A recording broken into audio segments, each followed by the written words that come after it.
নমস্কার দর্শক বন্ধুরা, রেড স্পোর্টস বাংলায় আপনাদের সবাইকে স্বাগত। এই মুহূর্তে আমরা আছি সেনেলি স্পোর্টস ক্লাব গ্রাউন্ডে। এখানেই কিন্তু 23শে অগস্ট থেকে দ্বিতীয় টেস্ট ম্যাচ ভারত এবং শ্রীলঙ্কার মধ্যে। আপনারা সবাই জানেন যে প্রথম টেস্ট ম্যাচটা গলে কিন্তু ভারতীয় দল কিন্তু দুর্দান্ত জয় পেয়েছে। 165 রানে শ্রীলঙ্কাকে হারিয়ে 1-0 এগিয়ে আছে। তবে এই মুহূর্তে আমরা যখন এসএসসিতে এলাম, আমি আর শ্রমিক দা এবং আমাদের সঙ্গে সুবায়নও ছিল, সেই সময় কিন্তু তখন দেখলাম আমরা উইকেটের স্কোয়ারে অনেকক্ষণ জল দেওয়া হচ্ছে। তো অবশ্যই কৌতূহলটা এই জন্যই আরও যে উইকেট কীরকম আচরণ করে সেকেন্ড টেস্টে, সেটাই কিন্তু সব থেকে আগ্রহের বিষয়। আপনারা জানেন যে ভারতীয় দলের স্পিনার মানব সুতার 10 উইকেট নিয়েছে এবং তাকে যোগ্য সহায়তা করেছে রবীন্দ্র জাদেজা।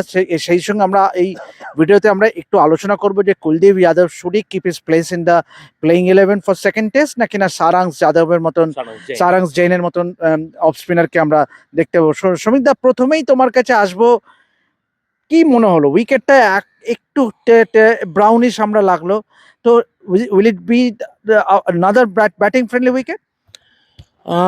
দেবাশিস, দেখো, প্রথম কথা যেটা বলি সেটা হচ্ছে যে আজকে এখনো টেস্ট ম্যাচটা শুরু হতে 3 দিন বাকি। তো আজকে ওয়াটারিং করা হচ্ছে, কালকে থেকে করা হবে কিনা জানি না। তবে আমার যেটা ব্যক্তিগতভাবে মনে হয় সেটা হচ্ছে প্রথম টেস্টে গলে শ্রীলঙ্কা, আর মনে রাখতে হবে শ্রীলঙ্কার কিন্তু এটা হোম সিরিজ, এবং তুমি যদি WTC পয়েন্টস দেখো, এই সিরিজটা শুরু হওয়ার আগে ভারত 5-এ ছিল এবং শ্রীলঙ্কা 6-এ। সরি। তো সেখানে কিন্তু শ্রীলঙ্কাকে হোম অ্যাডভান্টেজটাকে ক্যাপিটালাইজ করা উচিত। এখন কি হয়, ভালো পিচ হলে দুটো টিম, তুমি যদি ভারত এবং শ্রীলঙ্কার যে দুটো টিমের মধ্যে কম্পেয়ার করো, তাহলে ভারত কিন্তু ব্যাটিং বা বোলিংয়ে ধারে ভারে দুটোতেই এগিয়ে আছে। সেক্ষেত্রে লটারি পিচ তুমি যদি করো, রেজিং টার্নার একটা লটারি পিচ, তখন কিন্তু এই যে মার্জিনটা ওটা রিডিউসড হয়ে যায়।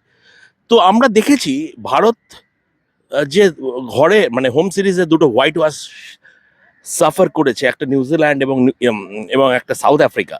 সেখানে কিন্তু ভারত এই ভুলটা করেছিল যে রেজিং টার্নার করার। তুমি নিউজিল্যান্ড সিরিজটায় ফিরে যাও 2024-এ, সেখানে তুমি ভারতের স্পিন বোলিং রবিচন্দ্রন অশ্বিন, রবীন্দ্র জাদেজা, কুলদীপ যাদব, তাদের সঙ্গে মিচেল স্যান্টনার অ্যান্ড কোম্পানি, তাদের কোনো তুলনাই হয় না কোয়ালিটি, এক্সপেরিয়েন্স সব দিক থেকে। গত বছর সাউথ আফ্রিকার সঙ্গে গুয়াহাটিতে পিচটা ভালো ছিল, কিন্তু ইডেন গার্ডেন্সে ওই খেলা শুরুর 2 দিন আগে ভারতীয় টিম ম্যানেজমেন্ট যেন অবসেসড হয়ে গিয়েছিল পিচটা নিয়ে, এবং রেজিং টার্নার করে যেটা হলো ব্যাকফায়ার করে।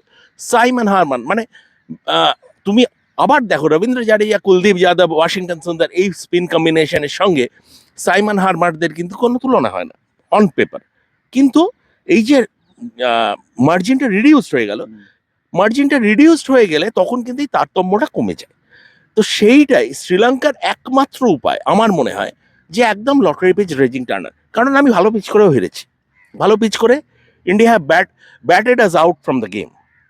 তো এখানে আমি এমন একটা পিচ তৈরি করব, ভালো পিচ করে হারছি, আমি একটা মানে আমি একটা যেটা বলবো লটারি পিচ করে আমার ভাগ্যের ওপর ছেড়ে দেবো। যদি ইন্ডিয়ান ব্যাটসম্যানদের কোলাপস হয়, যদি আমাদের এক প্রভাত জয়সূরিয়া বা নোয়ান্তা মানে সেখানে একটা নিজেদের ইম্পোজ করতে পারে, সেইটাই একমাত্র শ্রীলঙ্কার করা উচিত। এবং কালকে পোস্ট ম্যাচ প্রেস কনফারেন্সে গ্যারি কাস্টেন, শ্রীলঙ্কার কোচ, উনি বলেছেন যে এটা আমাদের মনে রাখতে হবে, এটা কিন্তু আমাদের হোম সিরিজ। তো আগামীকাল থেকে যদি এই পিচে জল দেয়া বন্ধ হয়ে যায়, তাহলে কিন্তু আমি অবাক হব না। কারণ আবার যদি একটা ভালো পিচ হয়, তাহলে কিন্তু আবার শ্রীলঙ্কা পিছিয়ে থেকে শুরু করবে। এক্স্যাক্টলি, কেননা আজকে হয়তো জল দেওয়া হচ্ছে, আমরা আগামীকাল সকালে এলে আমরা দেখতে পারবো যে 10টা থেকে ইন্ডিয়া প্র্যাকটিস আগামীকাল। তবে অদ্ভুতভাবে আজকে কিন্তু ভারতীয় দলের হেড কোচ গৌতম গম্ভীর বা সাপোর্ট স্টাফদের, কোচিং স্টাফদের কাউকেই কিন্তু আসতে দেখিনি, যেটা আমরা দেখেছিলাম কিন্তু গলে টেস্ট ম্যাচের 3 দিন আগেই কিন্তু তারা পৌঁছে গেছিল এবং সরেজমিনে দেখতে গেছিল উইকেটটা কেমন। কিন্তু অবশ্যই আরও একটা বিষয় শ্রমিকদা, যেটা এই ভিডিওতে আমরা একটু আলোচনা করব, একটু আলোকপাত করব, সেটা হলো Kuldeep Yadav. Yes he was underbowled, but at the same time he look মানে একটু কনফিডেন্সের অভাব মনে করা হয়েছিল। তোমার কি মনে হয়, মানে having watched Kuldeep over the years, does he lack confidence, নাকি টিম ম্যানেজমেন্ট সেরকম ভাবে ওকে ইউজ করেনি? দেখো দেবাশিস, প্রথম কথাই বলবো, ইন্ডিয়ান ক্রিকেটে একটা ব্যাপার আছে, মানে ইট রেভেলস ইন হাইপার বলে। একজন প্লেয়ার একটা বা দুটো ম্যাচ ভালো করলে তার থেকে ভালো জিনিস পৃথিবীতে আর আসেনি। যেমন যেটা মানব সুতারকে নিয়ে হচ্ছে, আমি মানব সুতারকে ছোট করছি না, ভুল বুঝবেন না, কিন্তু মানব সুতারকে কালকে আমি কতগুলো জায়গায় দেখছিলাম যে বিশন বেদির সঙ্গে তুলনা করা হচ্ছে, যে বিশন বেদির মতো। মানে এইটা আবার একটা ম্যাচ কোনো প্লেয়ার খারাপ খেললে তাকে নিয়ে, মানে সে যেন পৃথিবীর সব থেকে খারাপ ক্রিকেটার। কুলদীপ যাদব, আপনি মনে রাখবেন, হ্যাঁ হয়তো এক কনফিডেন্সের অভাবে ভুগছে, এবং কনফিডেন্সের অভাবে ভুগে থাকলে সেটা টেকনিক্যাল ব্যাপারটা নিয়ে আমরা আলোচনাতেই যাব না। কুলদীপ যাদব মানে এতদিন ধরে ক্রিকেট খেলছেন, এত সফল একজন ক্রিকেটার, তার যদি কোনো রকম টেকনিক্যাল সমস্যা হয় সেটা তিনি জানেন কিভাবে সলভ করতে হবে। তার জন্য আউটসাইডার্সদের সাজেশন তার প্রয়োজন নেই। এখন যদি কনফিডেন্সের অভাব হয়, সেটার জন্য কোচ বা ক্যাপ্টেন হচ্ছে বেস্ট পারসন। কিন্তু আমার যেটা মনে হয় এটা ওয়ান অফ। হ্যাঁ, কুলদীপ যাদবকে দেখে প্রথম টেস্টে আমি বলবো he was not on top of his game, কিন্তু এটা হতেই পারে। এবং আমি এর মধ্যে কোনো সিনিস্টার ব্যাপার দেখছি না যে হি ওয়াজ আন্ডার বোল্ড। যে কন্ডিশনস, গলের কন্ডিশনসে শুভমান গিলের, এবং এটা কমপ্লিটলি অন দ্য ফিল্ড ক্যাপ্টেনের ডিসিশন, এখানে কোচের কোনো রোলই নেই। কোচ যদি মানে কোচের যদি কোনো ইনপুটসও থাকে, ক্যাপ্টেনের পুরোপুরি অধিকার আছে সেটাকে ওভাররুল করার। তো সেইখানে কন্ডিশনস অনুযায়ী আমার মনে হয় যে শুভমান গিলের মনে হয়েছে যে এই কন্ডিশনসে মানব সুতার আমার প্রাইমারি স্পিনার হতে যাবে, এবং সেই ডিসিশনটা ভিন্ডিকেটেডও হয়েছে, কারণ মানব সুতার 10 উইকেট ম্যাচ হল নিয়েছেন। তো সেক্ষেত্রে হয়তো এই পার্টিকুলার টেস্টটাতে কন্ডিশনস অনুযায়ী মানব সুতারকে সেভাবে ইউজ করা হয়েছে। এবং কুলদীপ যাদব 4-10 থেকে বেশি বল না পাওয়া, সব মিলিয়ে কুলদীপ যাদবকে একটু, একটা ব্যাপার হতে পারে যে গত মাসে যে ইংল্যান্ডের যে সিরিজটা হয়েছে, ওয়ান ডে সিরিজ, সেখানে কুলদীপ একটাও ম্যাচ পায়নি, সেটার একটা ট্রিকল ডাউন এফেক্ট লং ফর্মে হতে পারে, যে কনফিডেন্স। কিন্তু গত বছর যে 5 টেস্ট সিরিজ তুমি ছিলে দেবাশিস ইংল্যান্ডে, সেখানে কুলদীপ না পাওয়ার পর থেকে তার সঙ্গে আমার মনে হয় না এটার কোনো সম্পর্ক আছে। কারণ তারপরে যে কটা ভারতে টেস্ট ম্যাচ খেলা আছে, কুলদীপ 6টা টেস্টে 24টি উইকেট পেয়েছেন, এবং একটা 5-4ও আছে।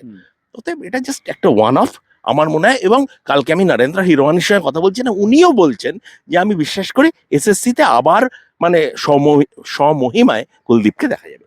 অবশ্যই কুলদীপ যাদব থাকবেন কিনা প্লেইং 11-এ সেটা তো আমরা জানতে পারবো। আগামীকাল ভারতীয় দলের অনুশীলন আছে। এবং মিনিট তোমাকে হ্যাঁ, একটা ইন্টারাপ্ট করছি। এই যে তুমি কথাটা বললেন না যে জানতে পারবো, যদি সত্যি কুলদীপকে প্রথম 11 থেকে বসিয়ে দেওয়া হয়, তার থেকে প্রিপস্টারাস ডিসিশন আর কিছু হবে না, একটা ম্যাচের ভিত্তিতে যদি বসিয়ে দেওয়া হয়। কারণ আমাদের মনে রাখতে হবে, এর আগের যে টেস্টটা আফগানিস্তানের সঙ্গে, সেখানেও সেকেন্ড ইনিংসে কুলদীপ কিন্তু 3টি উইকেট পেয়েছেন। হ্যাঁ, এবং সেই জয়েতে কন্ট্রিবিউশন ছিল। অতএব একটা ম্যাচের ভিত্তিতে যদি তাকে বসিয়ে দেওয়া হয়, তাহলে এর থেকে প্রিপস্টারাস আর কিছু হতে পারে না।